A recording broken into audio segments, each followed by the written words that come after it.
ನಮಸ್ತೆ, welcome to YoYo TV Kannada. ರಾಜ್ಯ ಸರ್ಕಾರವು ಹಿರಿಯ ನಾಗರಿಕರಿಗೆ ಆರ್ಥಿಕ ನೆರವು ನೀಡಿ ಅವರ ಕಷ್ಟದ ಸಮಯದಲ್ಲಿ ಸಹಾಯ ಮಾಡಲು ಸಂಧ್ಯಾ ಸುರಕ್ಷಾ ಯೋಜನೆಯನ್ನ ಜಾರಿಗೊಳಿಸಿದೆ. 65 ಅಥವಾ ಅದಕ್ಕಿಂತ ಮೇಲ್ಪಟ್ಟ ವಯಸ್ಸಿನ ಹಿರಿಯ ನಾಗರಿಕರನ್ನ ಆರ್ಥಿಕ ಸಂಕಷ್ಟದಿಂದ ಪಾರು ಮಾಡುವ ಉದ್ದೇಶದಿಂದ ಈ ಯೋಜನೆಯನ್ನು ದಿನಾಂಕ 2/7/2007 ಮಾಸಿಕ ಪಿಂಚಣಿ ರೂಪದಲ್ಲಿ ಜಾರಿಗೊಳಿಸಲಾಗಿದೆ.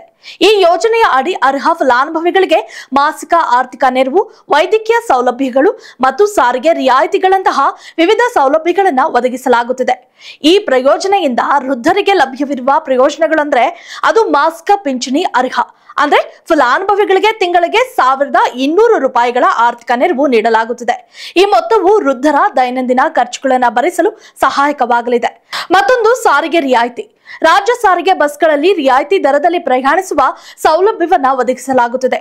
ಇದರಿಂದ ಹಿರಿಯ ನಾಗರಿಕರಿಗೆ ಸುಲಭವಾಗಿ ಓಡಾಡಲು ಸಾಧ್ಯವಾಗುತ್ತದೆ. ಮೂರನೇದಾಗಿ ವೈದ್ಯಕೀಯ ಸೌಲಭ್ಯ. ಎನ್ಜಿಒಗಳ ಮೂಲಕ ಆರೋಗ್ಯಕ್ಕೆ ಸಂಬಂಧಿತ ಸೇವೆಗಳನ್ನು ಒದಗಿಸಲಾಗುತ್ತದೆ.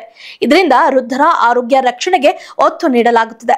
ಸಂಧ್ಯಾ ಸುರಕ್ಷಾ ಯೋಜನೆಗೆ ಅರ್ಹತಾ ಮಾನದಂಡಗಳು ಯಾವುವೆಂದ್ರೆ 60 ವರ್ಷ ಅಥವಾ ಅದಕ್ಕಿಂತ ಮೇಲ್ಪಟ್ಟ ಹಿರಿಯ ನಾಗರಿಕರು ಅಂದ್ರೆ ಪುರುಷ ಮತ್ತು ಮಹಿಳೆಯರು ಅರ್ಹರಾಗಿರುತ್ತಾರೆ. ಅಸಂಘಟಿತ ವಲಯದ ಕೆಲಸಗಾರರು, ಸಣ್ಣ ರೈತರು, ಮೀನುಗಾರರು, ನೇಕಾರರು, ಕೃಷಿ ಕಾರ್ಮಿಕರು ಈ ಯೋಜನೆಯ ಪ್ರಯೋಜನವನ್ನ ಪಡೆದುಕೊಳ್ಳಬಹುದು. ಅರ್ಜಿದಾರ ಮತ್ತು ಅವರ ಪತಿ ಅಥವಾ ಪತ್ನಿಯ ಒಟ್ಟು ವಾರ್ಷಿಕ ಆದಾಯ 32,000 ರೂಪಾಯಿಗಳನ್ನ ಮೀರಿರಬಾರದು. ಬ್ಯಾಂಕ್ ಖಾತೆಯಲ್ಲಿ 10,000 ರೂಪಾಯಿಗಳಿಂದ ಹೆಚ್ಚಿನ ಉಳಿತಾಯ ಇರಬಾರದು. ಪಿಂಚಣಿಯ ನಿಯಮ: ಯಾವುದೇ ಸಾರ್ವಜನಿಕ ಅಥವಾ ಖಾಸಗಿ ಪಿಂಚಣಿಯನ್ನ ಪಡೆಯುತ್ತಿರಬಾರದು. ಗಂಡು ಮಕ್ಕಳಿದ್ರು ಅವರು ಪೋಷಣೆ ಮಾಡದಿದ್ರೆ ಅರ್ಜಿದಾರರು ಈ ಯೋಜನೆಗೆ ಅರ್ಹರಾಗಿರುತ್ತಾರೆ. ಬೇಕಾದ ದಾಖಲೆಗಳು ಯಾವೆಂದ್ರೆ ವಯಸ್ಸಿನ ದೃಢೀಕರಣ ಅಂದ್ರೆ ಮತದಾರರ ಗುರುತಿನ ಚೀಟಿ, ಆಧಾರ್ ಕಾರ್ಡ್, ಚಲನಾ ಪರವಾನಗಿ ಅಥವಾ ಪಡಿತರ ಚೀಟಿ. ಎರಡನೇದಾಗಿ ನಿವಾಸ ದೃಢೀಕರಣ. ವಿದ್ಯುತ್ ಬಿಲ್, ಎಲ್ಪಿಜಿ ಬಿಲ್, ನೀರಿನ ಬಿಲ್, ಫೋನ್ ಬಿಲ್ ಅಥವಾ ಸಂಬಂಧಿತ ಪ್ರಾಧಿಕಾರದಿಂದ ಸಹಿ ಮಾಡಲಾದ ನಿವಾಸ ಪ್ರಮಾಣ ಪತ್ರ. ಮೂರನೇದಾಗಿ ಆದಾಯ ಪ್ರಮಾಣ ಪತ್ರ. ವಾರ್ಷಿಕ ಆದಾಯ 32,000 ರೂಪಾಯಿಗಳಿಗಿಂತ ಕಡಿಮೆ ಇದೆ ಎಂದು ತೋರಿಸುವ ಇತ್ತೀಚಿನ ಆದಾಯ ಪ್ರಮಾಣ ಪತ್ರ.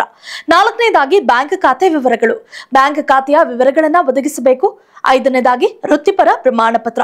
ತಹಸೀಲ್ದಾರ್ ಸಹಿ ಮಾಡಿದ ವೃತ್ತಿಪರ ಪ್ರಮಾಣ ಪತ್ರ ಇರಬೇಕು.